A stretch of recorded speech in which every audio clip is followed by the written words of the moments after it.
Gusto mo bang mag-retire ng maaga at hindi na kailangang magtrabaho habang buhay para lang pambayad ng utang at bills?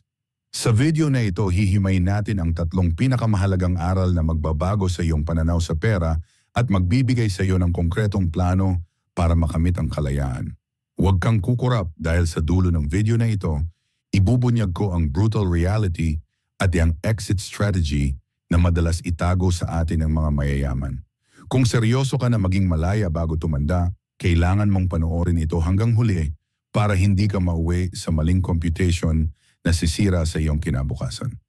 Bago natin simulan, paki-like naman ang video natin ito dahil malaking tulong na po yan sa mga content creator na kagaya namin.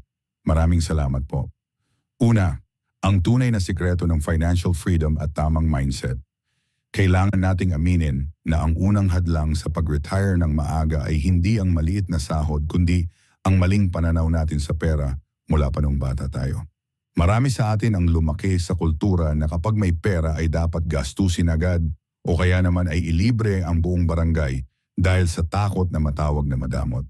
Ang brutal na katotohanan ay hindi ka yayaman sa pag-iipon lang kung ang mindset mo ay nakakulong pa rin sa pansamantalang saya ng mga material na bagay na nawawalan din naman ng halaga paglipas ng panahon. Kung gusto mong mag-retire sa loob ng 10 o 15 years, kailangan mong tanggapin na ang pera ay hindi reward para sa hard work mo, kundi isang tool o kasangkapan para bilhin ang iyong oras at kalayaan sa hinaharap. Huwag kang maniwala sa kasabihan na live for today lang dahil ang pagiging irresponsable sa pera ngayon ay siguradong magre-resulta sa paghihirap mo pagdating ng araw na wala ka na talagang lakas para magtrabaho. Ang pagbabago ng mindset ay nagsisimula sa pag-unawa na ang bawat 500 piso na ginagastos mo sa luho ay katumbas ng ilang oras o araw na kailangan mong ipagtrabaho muli para mabawi iyon, kaya dapat ay maging madamot ka muna sa sarili mong mga bisyo. Isa sa pinakamalaking pagkakamali ng mga Pinoy ay ang pag-aakalang ang pag-asenso ay makikita sa brand ng cellphone o sa model ng sasakyang minamaneho mo habang baon ka naman sa utang. Ang tinatawag nating lifestyle inflation ay isang tahimik na mamamatay tao ng mga pangarap dahil habang tumataas ang iyong income ay lalo mo ring itinataas ang iyong mga gastusin para lang makasabay sa uso o sa mga kaibigan mo sa social media. Kung ang goal mo ay mag-retire ng maaga, kailangan mong panatilihin ang iyong cost of living sa pinakamababang level na kaya mo habang patuloy mong pinapalaki ang iyong kakayahan na kumita ng mas maraming pera. Isipin mo na lang na ang bawat upgrade mo sa lifestyle ay nagdadagdag ng panibagong 5 years sa iyong retirement age dahil kailangan mong pondohan ang mas mahal na uri ng pamumuhay na sinimulan mo. Ang tunay na mayaman ay hindi iyong maraming gamit, kundi iyong may malaking net worth at walang utang na iniisip gabi-gabi dahil alam niyang sapat ang kanyang assets para suportahan ang kanyang buhay.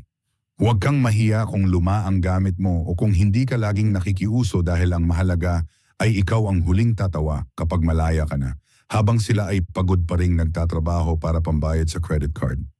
Masyado tayong nasanay sa ideya na ang retirement ay para lamang sa mga taong umabot na sa age of 65, pero ang totoo ay pwede mo itong gawin kahit 35 or 45 ka pa lang kung alam mo ang iyong numbers. Ang computation na dapat mong tandaan ay ang 25 times rule kung saan kailangan mong ipunin ang halaga na katumbas ng iyong annual expenses multiplied by 25 para masabing financially independent ka na. Halimbawa, kung ang gastos mo sa isang taon ay 300,000 pesos, kailangan mong magkaroon ng investment portfolio na nagkakahalaga ng 7,500,000 pesos para makapag-retire ng payapa. Mukhang malaking halaga ito sa simula, pero kung hahatiin mo ito sa maliliit na goals at magsisimula ka ng maaga, ay mas mapapadali ang iyong biyahe tungo sa pag-alis sa rat race. Ang problema sa marami sa atin ay puro plano lang, pero walang konkretong numero na hinahabol, kaya nauuwi ang lahat sa wishful thinking na sana ay manalo sa loto o makatanggap ng malaking mana. Kailangan mong maging tapat sa iyong sarili at ilista ang bawat sentimo na lumalabas sa bulsa mo para malaman mo kung gaano ka pa talaga kalayo sa iyong target na kalayaan at kung anong mga adjustment ang dapat mong gawin. Huwag mong gawing retirement plan ang iyong mga anak dahil iyan ang pinakamabilis na paraan para manatiling mahirap ang inyong pamilya sa loob ng maraming henerasyon. Ang toxic na Filipino culture na ang mga anak ang mag-aahon sa hirap ay dapat nang matuldukan dahil binibigyan mo lang sila ng mabigat na pasanin na pipigil din sa kanila na makapag-ipon para sa sarili nilang kinabukasan. Ang pinakamagandang regalong maibibigay mo sa iyong pamilya ay ang hindi pagiging pabigat sa kanila pagtanda mo dahil meron kang sariling pondo para sa iyong pagkain at gamot. Kung ikaw ay breadwinner ngayon, kailangan mong matutong magsabi ng no sa mga kamag-anak na laging humihingi ng tulong para sa mga bagay na hindi naman talaga emergency gaya ng handaan o bagong gadgets. Hindi masamang tumulong pero siguraduhin mong nakatabi na ang para sa retirement mo bago ka mamigay sa iba dahil walang ibang magliligtas sa iyo kundi ang sarili mo rin pagdating ng panahon. Ang pagiging practical na pamilya ay bahagi ng strategy para masigurong ang bawat pisong pinaghirapan mo ay mapupunta sa investment na magbibigay sa iyo ng passive income na kailangan mo kapag ayaw mo na talagang magtrabaho. Ang delayed gratification ay ang abilidad na magtiis muna ngayon para sa mas malaking reward sa hinaharap at ito ang pinakamahalagang trait na dapat mong ma-master kung gusto mong mag-retire ng maaga. Ang mundo ngayon ay punong-puno ng distractions at temptations na uubos sa ipon mo sa isang click lang sa online shopping apps. Kaya kailangan mo ng matinding self-discipline. Tuwing matutokso kang bumili ng hindi kailangan, ay isipin mo kung ilang oras ng kalayaan ang itinatapon mo kapalit ng bagay na iyon na malamang ay itatambak mo lang din naman pagkalipas ng ilang buwan.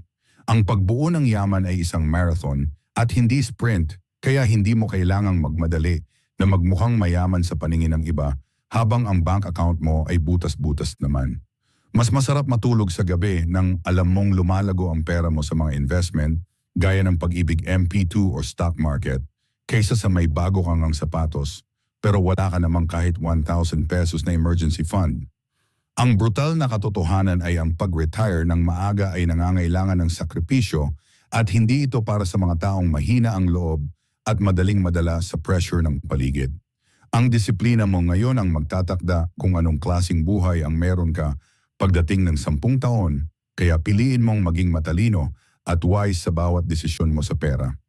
Pangalawa, ang estratehiya ng pagpapalago ng pera at investments. Ang pagpasok sa mundo ng investments ay hindi dapat parang pagsusugal kung saan umaasa ka lang sa swerte dahil ang tunay na pagyaman ay isang siyensya na nangangailangan ng tamang kaalaman at tamang timing. Maraming Pinoy ang natatakot mag-invest dahil sa mga balita tungkol sa scam. Pero ang brutal na katotohanan ay mas malaki ang nawawala sa iyo kung hinahayaan mo lang na matulog ang pera mo sa isang regular savings account. Dahil sa inflation o ang patuloy na pagtaas ng presyo ng mga bilihin ay nababawasan ang value ng pera mo bawat taon. Kaya kailangan mong humanap ng paraan kung saan mas mabilis lumago ang pera kaysa sa bilis ng pagmahal ng bigas at kuryente. Ang pag-invest sa Pag-ibig MP2 ay isa sa pinaka-legit at safe na paraan para sa ating mga kababayan dahil ito ay tax-free at garantisado ng gobyerno kaya kahit maliit na halaga ay siguradong lalago ito sa loob ng 5 years.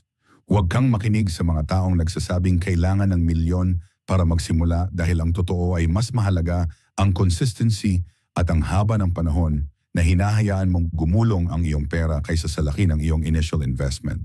Ang disiplina sa paglalagay ng pera buwan-buwan sa mga tamang investment vehicles ang magsisilbing makina mo para maabot ang goal mo na mag-retire ng maaga habang malakas ka pa. Isa pang practical na paraan para sa mga gustong mag-retire ng maaga ay ang pag-intindi sa konsepto ng dividend investing sa stock market kung saan nagiging part owner ka ng malalaking kumpanya sa Pilipinas. Sa halip na bumili ka lang ng produkto nila, ay bakit hindi mo sila gawing katuwang sa pagpapayaman sa pamamagitan ng pagbili ng kanilang shares na nagbibigay ng cash dividends o parte ng kanilang kita sa mga shareholders. Ang kagandahan dito ay hindi mo kailangang magbantay ng graph araw-araw dahil ang focus mo ay ang pag-accumulate ng maraming shares mula sa mga kumpanyang subok na sa loob ng maraming dekada at patuloy na kumikita. Isipin mo na lang na ang bawat dividend na natatanggap mo ay parang bonus na wala kang ginagawa. At kapag dumating ang panahon na ang dividends mo ay sapat na para bayaran ang kuryente at tubig mo, ay malapit ka na sa iyong retirement. Ang modern approach sa stocks ngayon ay accessible na sa pamamagitan ng mga online brokers na pwede mong i-download sa phone mo Kaya wala ka ng dahilan para sabihing mahirap itong gawin. Kailangan mo lang talagang aralin ang mga basic na kumpanya gaya ng mga bangko at energy companies na kahit anong mangyari sa ekonomiya ay siguradong gagamitin pa rin ng mga tao ang kanilang mga serbisyo. Huwag mong kakalimutan ang kapangyarihan ng mga digital banks na nag-aalok ng mas mataas na interest rates kumpara sa mga traditional banks na madalas ay 0.06% lang ang ibinibigay bawat taon. Sa panahon ngayon ay practical na ilagay ang iyong emergency fund o short-term savings sa mga digital banks na lisensyado ng Bangko Sentral ng Pilipinas dahil dito ay kumikita ka ng 4 to 6% interest per annum. Ang maliliit na tubo na ito ay malaking tulong para maprotektahan ang iyong purchasing power habang naghihintay ka ng tamang pagkakataon para mag-invest sa mas malalaking assets gaya ng real estate o negosyo. Maraming Pinoy ang nasanay na itago ang pera sa ilalim ng kama o sa mga alkansya, pero sa totoo lang ay unti-unti itong kinakain ng inflation at walang idinudulot na paglago sa iyong net worth. Ang pagiging wise sa digital finance ay isang skill na dapat mong matutunan kung ayaw mong mapag-iwanan at kung gusto mong mapabilis ang iyong biyahe patungo sa retirement age na pinapangarap mo. Siguraduhin mo lang na ang pinipili mong platform ay safe at may maayos na track record para hindi mo maranasan ang stress nang mawalan ng pinaghirapang pera sa isang iglap lang. Ang pagkakaroon ng multiple sources of income ay hindi na lang isang option kundi isang necessity kung ang target mo ay mag-retire sa loob ng maikling panahon dahil ang single income stream ay delikado. Kung ikaw ay empleyado ngayon, kailangan mong humanap ng side hustle na hindi kakain ng lahat ng oras mo pero magbibigay sa iyo ng extra cash flow na pwede mong idiretso lahat sa iyong investments. Maraming opportunities sa internet ngayon gaya ng freelancing o paggawa ng digital products na pwede mong simulan kahit pagkatapos ng trabaho mo para mas mabilis mong mapuno ang iyong retirement fund. Ang brutal na reality ay hinding-hindi ka yayaman kung aasa ka lang sa sahod mo, lalo na kung ang sahod na iyon ay sapat lang para sa pang-araw-araw na pangangailangan ng pamilya mo. Ang bawat sentimong kikitain mo sa labas ng iyong main job ay dapat ituring na bala para sa iyong financial freedom at hindi pambili ng bagong sapatos o panggala sa mall tuwing weekend. Isipin mo na ang bawat effort mo ngayon na magtrabaho ng extra ay kabayaran para sa mga taon sa hinaharap na hindi mo na kailangang sumunod sa utos ng kahit sinong boss dahil ikaw na ang may-ari ng sarili mong oras. Ang pinaka-importanting aspeto ng wealth building na madalas nakakalimutan ng marami ay ang proteksyon ng iyong assets sa pamamagitan ng tamang insurance at health coverage. Isang malubhang pagkakasakit lang ay pwedeng ubusin ang lahat ng investment na pinaghirapan mo sa loob ng 10 taon kaya kailangan mong maging handa para sa mga hindi inaasahang pangyayari. Huwag kang kukuha ng insurance na nakatali sa investment o iyong tinatawag na VUL kung ang goal mo ay maximum growth dahil madalas ay mataas ang fees nito na kumakain sa iyong possible earnings. Mas practical na kumuha ng term insurance na mura lang at idiretso ang natitirang pera sa MP2 o stocks para ikaw ang may control sa paglago ng iyong pondo habang protektado ang pamilya mo. Ang pagiging matalino sa pagpili ng health card or HMO at ang pag-maintain ng PhilHealth contributions ay mga simpleng hakbang pero napakalaki ng tulong para masigurong hindi mabubutas ang retirement fund mo kapag nagka-emergency. Ang pag-build ng yaman ay parang paggawa ng bahay na kailangan ng matibay na pundasyon at ang pundasyong iyon ay ang pagkakaroon ng sapat na proteksyon laban sa mga panganib ng buhay na hindi natin kontrolado. Panghuli, ang exit plan at sustainable retirement na pangmatagalan. Ang pinakamahirap na bahagi ng pag-retire ng maaga ay hindi ang mismong pag-resign sa trabaho kundi ang pagsisiguro na ang perang naipon mo ay hindi mauubos hanggang sa huling araw ng iyong buhay. Dito pumapasok ang tinatawag na 4% rule kung saan itinuturo na dapat ay 4% lang ng iyong total retirement fund ang gagastusin mo bawat taon para manatiling buo ang iyong capital at patuloy itong kumita sa loob ng iyong investment portfolio. Kung ang computation mo ay mali at mas malaki ang nagagastos mo kaysa sa kinikita ng iyong dividends or interest, ay asahan mo na babalik ka sa pagtatrabaho bilang matanda dahil sa kakulangan ng pondo. Ang brutal na katotohanan ay marami ang nagre-retire ng maaga pero bumabalik din sa pagiging empleyado pagkalipas ng ilang taon dahil hindi nila nakalkula ang epekto ng inflation at ang pabago-bagong takbo ng ekonomiya. Kailangan mong maging disiplinado sa pag-withdraw ng pera at siguraduhin na ang lifestyle mo ay naka-adjust sa kung ano lang ang kayang ibigay ng iyong passive income nang hindi nababawasan ang iyong core savings. Ang exit plan ay dapat na may sapat na buffer o allowance para sa mga taon na matumal ang market para hindi ka mapilitang magbenta ng assets mo sa murang halaga. Isang matalinong paraan na ginagawa ng maraming modernong Pinoy ay ang geographic arbitrage o ang paglipat sa mga lugar kung saan mas mababa ang cost of living pero mataas ang kalidad ng buhay. Kung ikaw ay nakatira sa Metro Manila kung saan ang upa, pagkain at transportation ay napakamahal ay mapapabilis ang iyong retirement kung pipiliin mong manirahan sa probinsya o sa mga secondary cities. Sa probinsya ay mas mura ang mga fresh na pagkain at hindi mo kailangang makipagsabayan sa mabilis at magastos na buhay sa syudad, kaya ang iyong 7,500,000 piso ay mas malayo ang mararating. Ang pagbili ng maliit na lote sa probinsya habang ikaw ay nagtatrabaho pa ay isang practical na investment dahil ito ang magsisilbing retirement home mo na hindi mo na kailangang bayaran ng buwan ng upa. Isipin mo ang peace of mind na makukuha mo sa paggising sa umaga na sariwa ang hangin at mababa ang gastusin habang ang iyong pera sa Manila ay patuloy na kumikita para sa iyo.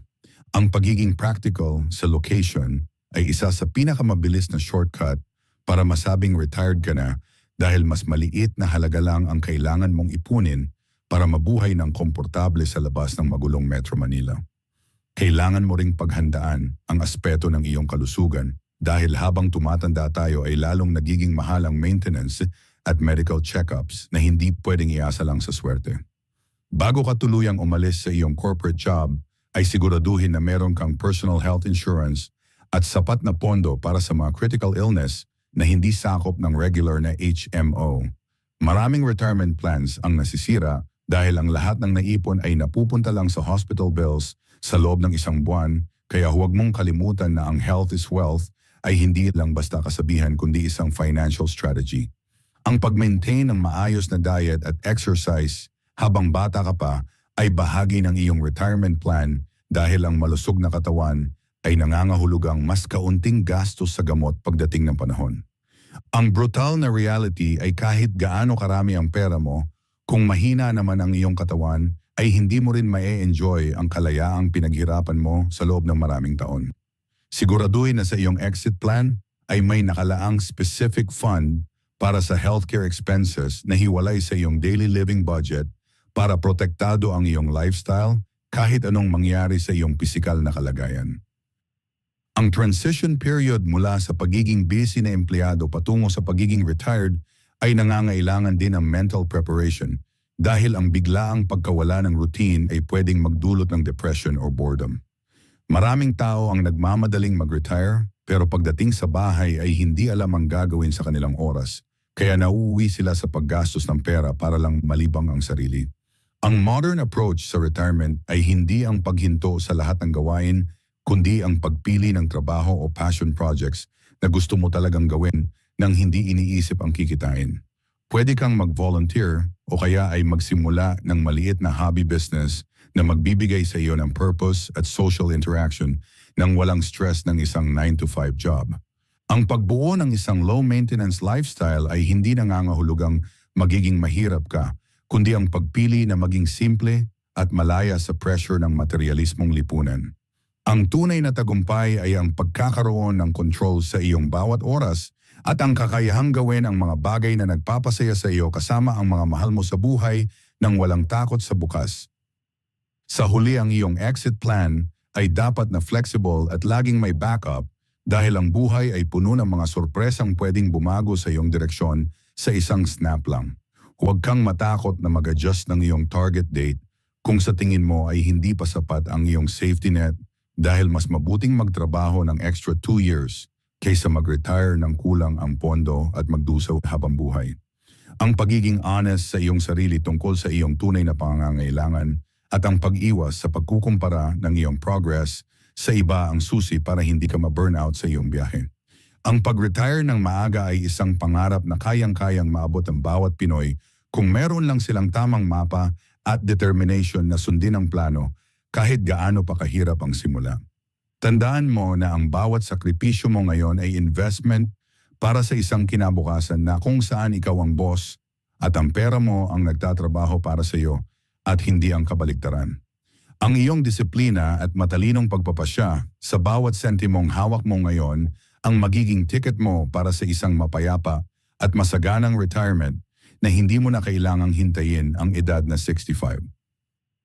Ang pag-retire ng maaga ay hindi isang imposible na pangarap o swerte lang sa loto, kundi ito ay resulta ng iyong matinding disiplina at tamang paggamit ng mga investment tools na tinalakay natin gaya ng Pag-ibig MP2 at dividend investing.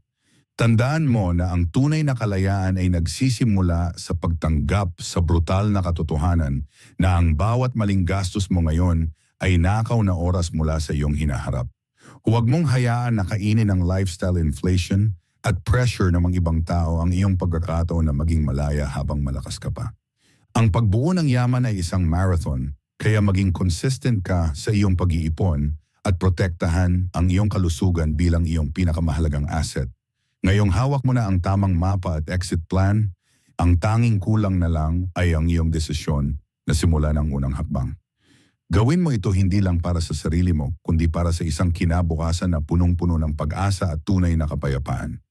Paki-like ang videong ito kung nagustuhan ninyo, mag-comment sa baba kung ano ang natutunan nyo dito, at para sa mga iba pang content like this, mag-subscribe kayo sa ating YouTube channel. Maraming salamat. Noon.